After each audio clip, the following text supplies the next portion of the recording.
uSaliwe inkunzi yethu nje ephile hostel yasimshiye bafowethu yena umuntu ngempela ke osifundisa izinto eziningi eduze ngoba le muntu lana ke nami ngisho ngomunye wabo ofunda kuyena njengomfowethu uSaliwe.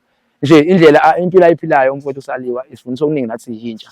Siyafisa ukuthi nabo bonke komaskandi besondele kuthina bephinde futhi kuthina njengoba besondele kuthina besinikeze nabo indlela yokuphila nabo noma besinikeze nendlela yokuphila singakwazi ukuthi sikhule nathi ngelinye angafani nabo ngoba mangibala nje abantu njengoSaliwe ngithi sesifunde ikhulu kuSaliwe. uSaliwe umuntu ofundisa umuntu impilo.